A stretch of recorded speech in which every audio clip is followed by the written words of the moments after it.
everybody, it's Doreen, and I'm back today with a card that I've made for one of my co-workers who is recovering from major surgery.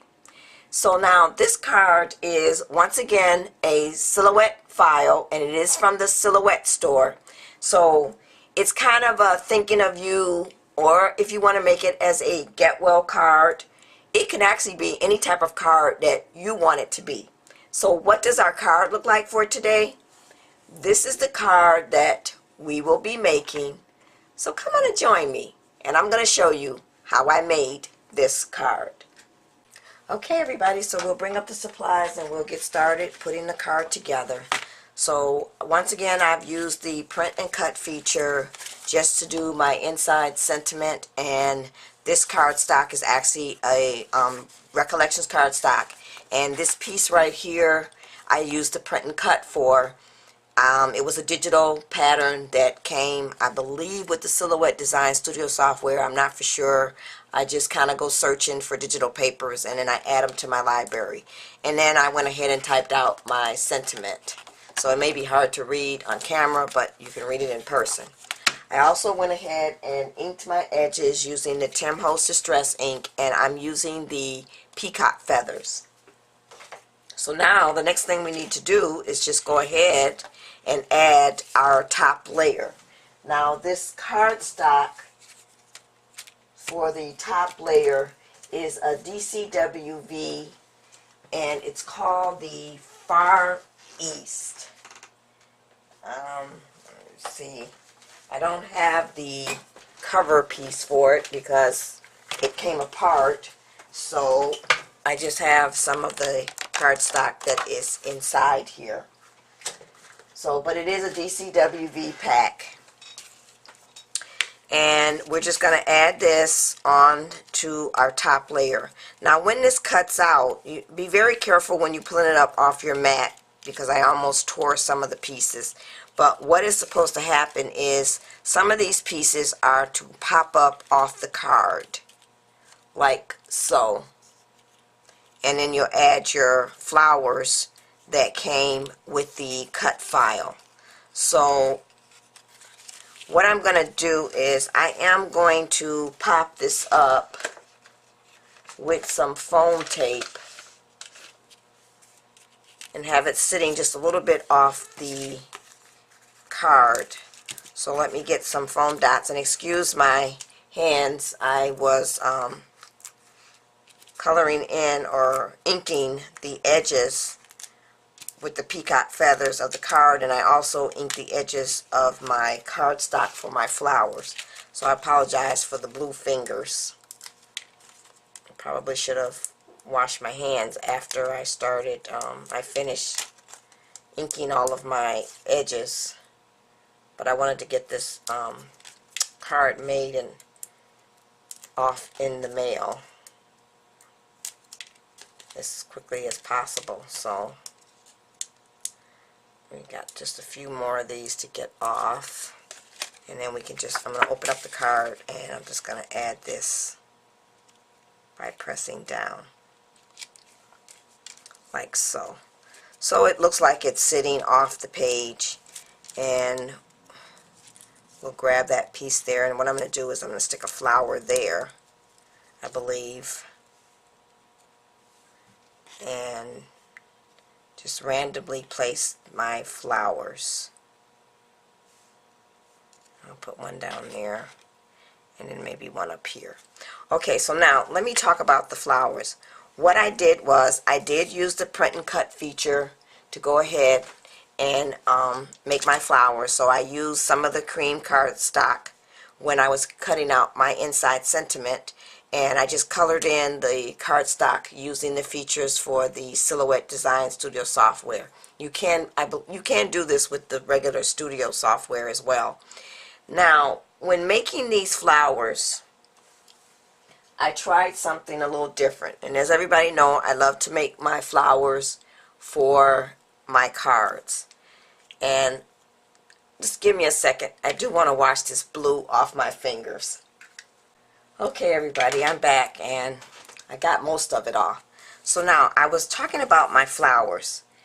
Now as I said before, everyone knows how I love to make my own flowers. And what I did was I've been watching or looking on the internet on different ways that you can make your own flowers.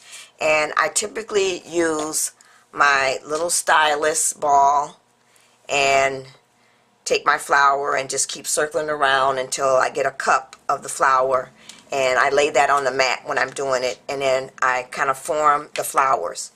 But I was looking on a video that Marion Smith had where she had this tool called the Blooming Impressions.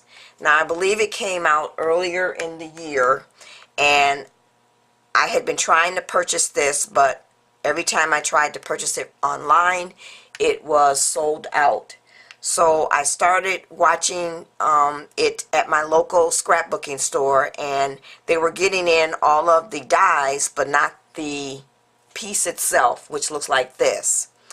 And I kept watching for it, and then they told me they would contact me once it came in.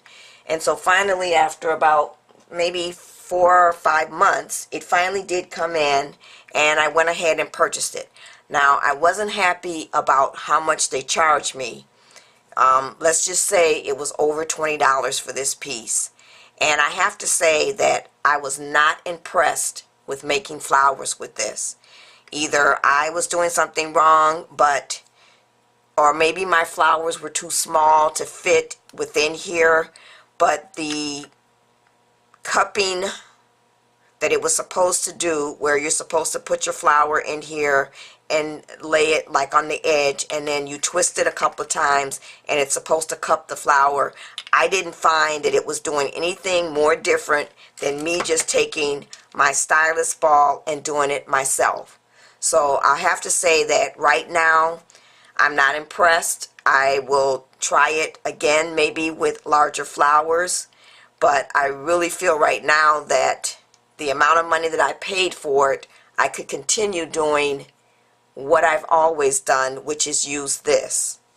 And from the flowers that I have, I believe this is the very first one I made using this tool, and I wasn't impressed with what it did. I actually, after cupping the first center one, I went back to using this.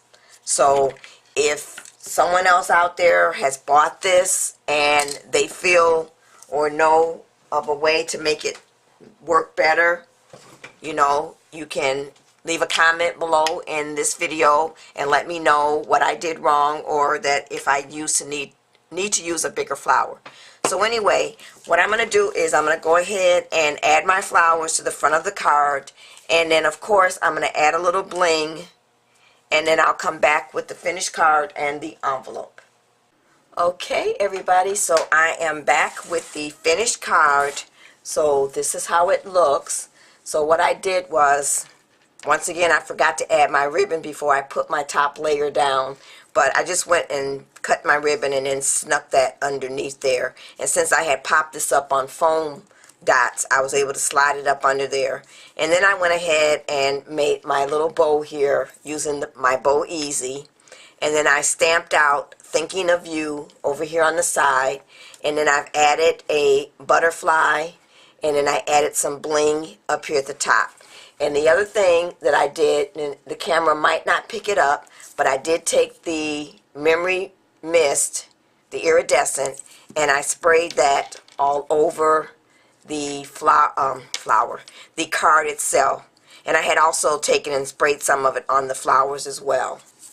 So now, for my envelope, I found on the Cutting Cafe's website a envelope box basically for 3D cards, where you've got a lot of dimensionals and pop-ups and so forth on a card, and you want to put it inside an envelope box. Now this actually is going to be delivered, but I still wanted to go ahead and make this, and I'll put a link to the box itself down in the description bar.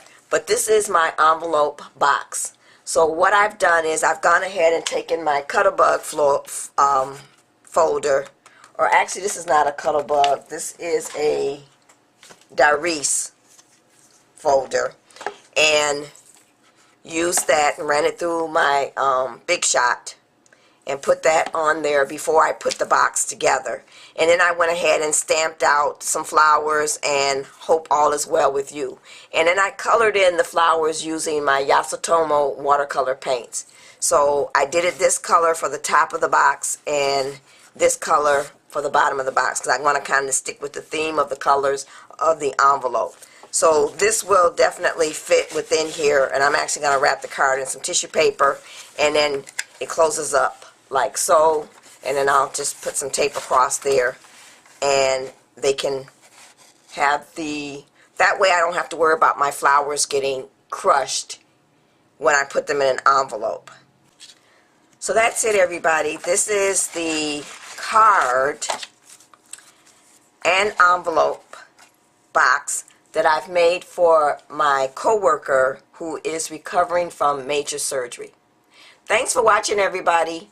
Bye.